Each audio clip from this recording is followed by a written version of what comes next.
Well, ladies and gentlemen, we now have a very special guest here at the Women in Forum to tell us about his journey from film to philanthropy. Our next guest is a well-known award-winning Indian actor. However, beyond his iconic Bollywood career, our next guest is a philanthropist and champion for social justice for women, and is also the youngest and only Bollywood actor to make the Forbes Asian Heroes of Philanthropy list. And he's here with us today, ladies and gentlemen. So please put your hands together for Vivek Oberoi, founder and chair of the Oberoi Family Office. A very warm welcome. How are you, Laura? Very well. Wonderful to have you here. Thank you so much for taking the time to be in the Women in Forum. Right, before we get started into your sort of philanthropic work and your sort of dedication to different sort of women's charity groups and things like that, I wanted to talk about how you got into the movie business. How did you get into Bollywood? And also, how even is the playing field when it comes to men and women in Bollywood? We heard earlier from Sonia, but I'd like to get your take on that as well. Well, I'll answer that as a two-part question. I think I was 7 or 8 years old when I discovered I wanted to be an actor. And I remember when I was about 11, my dad told me that it's great to desire, but it's good to deserve. So I started working towards it. I started doing plays, and I started realizing I was good at it. And then came time to, I finished my master's at film in NYU, got back, and Dad said, come on, it's time to launch you. Like, it's a typical tradition in Bollywood that the second generation gets launched. So it's a big movie being set up, and I don't know why, I had a crisis of conscience. And I told my dad that I don't want to do it. And he's like, no, but we've got this phenomenal director signed, we're writing the script, and we're going to produce this. I was like, no. I said, I'm going to do this on my own merit. He was like, but how? You'll have to struggle, and I built a platform so you wouldn't have to. But I was pretty clear that I wanted to do that on my own and test my own mettle and test myself whether I deserve that opportunity or not. And I dropped my last name and set out for 18 months of personalized humiliation, rejections, being told, because in India, the one thing that we get a lot, and absolutely free is advice. So a lot of people will tell you can never make it, and you should think of something else, and you can never be an actor, and this is what an actor should look like, or this is what an actor should be like.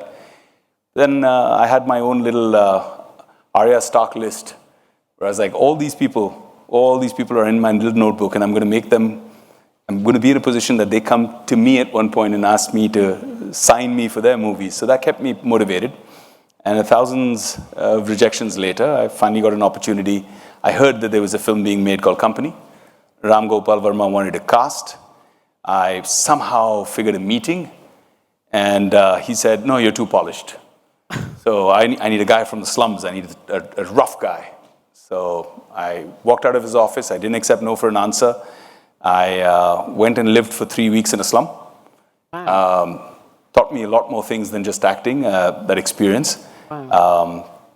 And then transformed myself into the character, because I knew I was never getting an audition. So transformed myself into the character and randomly knocked at his office door. Somehow they let me in, dressed up as this ruffian with a beady in my mouth, and walked in and had the meeting with him in the attitude and the language of the character. And that was it. There was no audition required. He signed me then and there for a princely sum of 10 rupees. And that's how I got my first film. The second part of your question, is it an equal playing field? I think it's better than it was. If you look at decades-wise Bollywood, you had, for every decade, maybe 1 or 2 substance movies for women. Otherwise, they were mostly, glamorous props. They were always a hero-driven industry with male characters dominating.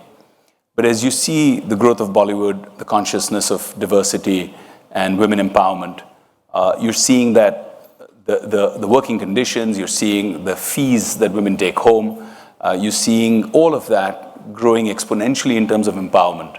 You see a lot more content being made that's female-centric and women-driven. In my own little way, I try wherever I am either a part producer or I have the influence, small little things. I think small steps make a big difference. The perception makes a big difference. So every time I'm doing some project, I try to put the female lead's name above mine, try to break that male hierarchy story. I've done that successfully in a number of movies, and I think it's a good small gesture, but it's a good way to walk. Yeah, really nice. That's very, very polite. Right, I was reading you rehabilitated 3,000 families and donated about 3 million of your own money, and you've helped raise 25 million, this is US dollars, to charitable organizations. So you mentioned, this experience in the slums. Was that the first sort of time, your eyes were open to this, when you experienced it yourself? And what sort of drew you into your philanthropic work? So I think in my growing up years, my parents, especially my mom, was very conscientious. She's a natural philanthropist. She spent 35 years working with really underprivileged people dealing with terminally ill diseases, because they barely get any attention, they barely get anybody coming and just asking how they're feeling, right? So she did that in her own way, like a counselor, pretty much self-taught, small gestures. But I saw her do it with great commitment and consistency. And that inspired us. And there was a small tradition that she started in our family that every birthday, every celebration, we'd also go to an orphanage and we'd celebrate with them. And we continue that tradition even today. And we celebrate with them. And there's a certain sense of value, sharing, empathy that starts to grow innately. And I have my mother to thank for that, because to me, she's my hero. Every time I'm doing something, I think, would my mom be proud? A little bit of a mama's boy, yes, but it's a great barometer to go by. I think when the tsunami happened, yes. I was taken by surprise, because I remember coming back late night for one of those Christmas parties and flicking on the TV mindlessly to see what's going on before I go to bed. And then I see this devastation, and it shocked me. And I live right by the ocean in Mumbai, in Juhu. And I just thought to myself that, what if this was happening to me and my family? Would I be okay with people just going to bed and saying, oh, that's so sad, turning off the TV and life is going back to normal? And that kept me awake all night. I waited till my parents woke up, had a quick tea conversation with them and said, I'm going to take a few days off. And they're saying, where are you going? And I said, I'm going to go to Chennai and I want to do something about the tsunami. What are you going to do? I don't know. I got to do something. I can't just sit back at home. I have to be there. Oh, but there's so much that they're handling. You're going to be, more of a nightmare for them because you're going there. And, I said, no, I'll figure it out, but I have to go there. So I flew down to Chennai, got a sense of the situation and realized I don't have an organization that's going to go and fix this problem, but I want to contribute. I got a list of things from the district collector that they require: relief supplies, simple things, clothes, blankets, basic medication, clean water, things like that. And started making a few calls. Called Coca-Cola, I was their ambassador. They sent me truckloads of drinking water. I called Apollo, they were friends. They sent me medication. They committed medication.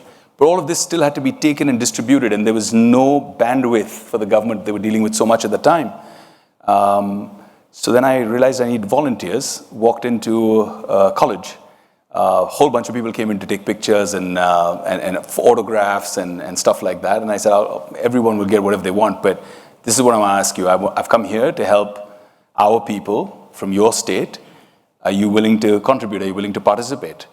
And that's where Project Hope was created.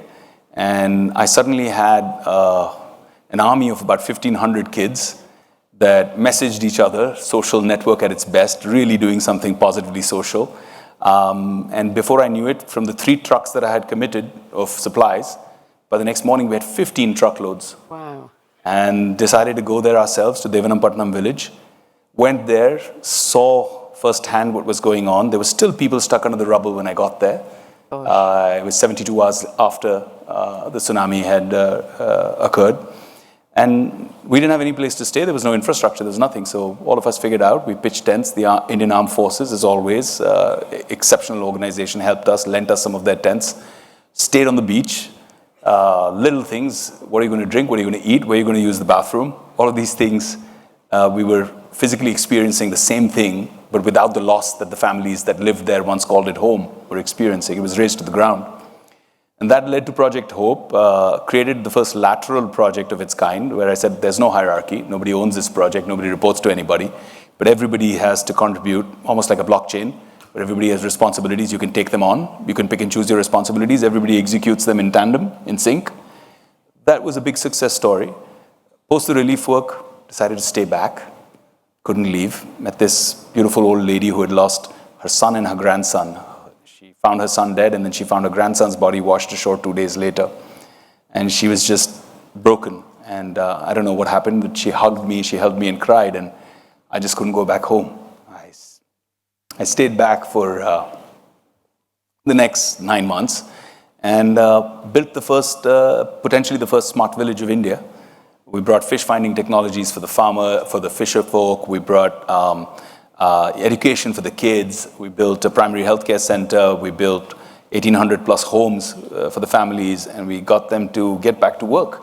And it was the first village in India post the tsunami that had the boats back out in the ocean fishing, while most other places they were playing politics that, oh, the government's going to pay us this, and we're going to get reparations, and let's wait.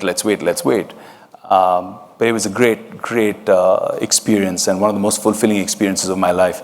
And the core mantra to success there, I think, was the fact that it was all spearheaded by women.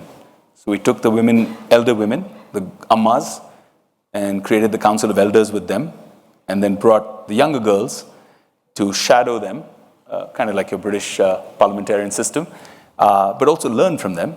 And it was an exceptional experience. It still runs today on autopilot. I'm not a signatory, I'm not a trustee, nowhere. I'm just the chief Anna. Isn't that incredible? What an amazing story.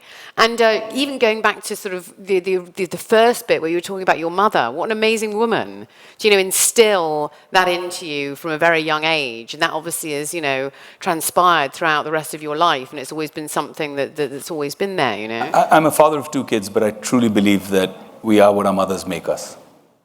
And it's good to be a mama's boy, by the way. I have a son, so he's my... yeah, hopefully he's a mama's boy. But speaking of these women again, that you sort of like gathered together and they make sure that this sort of village runs like clockwork.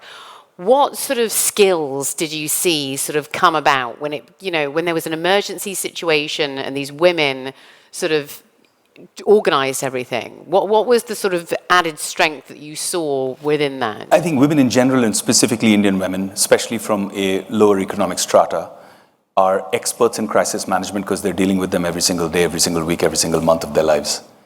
And it was incredible to see them to come together with no egos, no issues. They knew their children were hungry. Community kitchens had to work. They left their pain, their agony, they put it aside. They helped cathartically, gave each other catharsis, holding each other, but working at the same time, feeding the kids. The men thought it was wiser to, drink away whatever money they had left, because they were justified in the loss and devastation, so they just decided to drink. But the women really pitched in and contributed, and they were there 24/7, ready to work hard, work as a unit.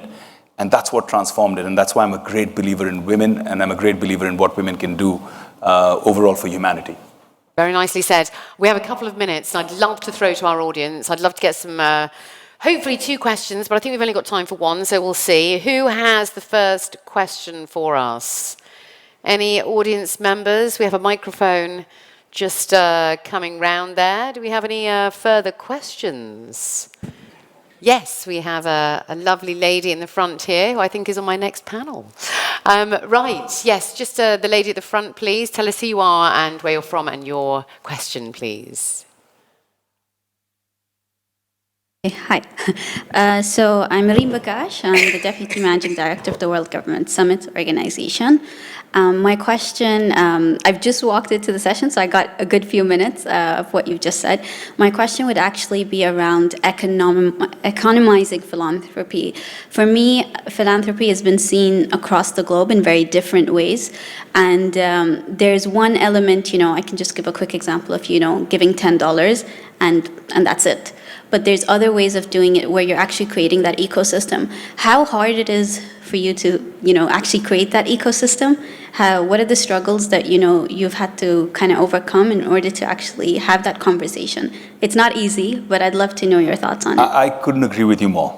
Having been actively in philanthropic activities for the last 20 years, there's a fatigue both in terms of asking for money, giving money. Even if you're performing, there's a fatigue, there's a sense of fatigue. No matter how much you tried CSR, how to corporatize it, there's always a shift. Like when COVID happened, there was a shift, and a lot of the other regular donors moved out of what they were donating for and started reallocating towards COVID and said, we have only that much money. So what that made me realize is instead of just raising capital for OPEX or corpus building, to try and work on social impact for-profit initiatives because they're infinitely scalable. So Oberoi Family Office, my own family office, does exactly that. We invest ourselves and we raise capital. We give co-investing opportunities to people to create opportunities which have measurable social impact but are also extremely profitable. And the portfolio has been performing exceptionally. So it's been a great start. I think a little bit of economic sense, making sure that the impact trickles down to the bottommost denominator, and maybe a lot of blessings. Thank you so much. Fantastic question. Sadly, we have run out of time, and I've been told we do have to wrap up, but it's been such a pleasure to hear about your journey from film all the way through to philanthropy. Ladies and gentlemen, let's hear it for Vivek Oberoi there. Thank you. Thank you so much.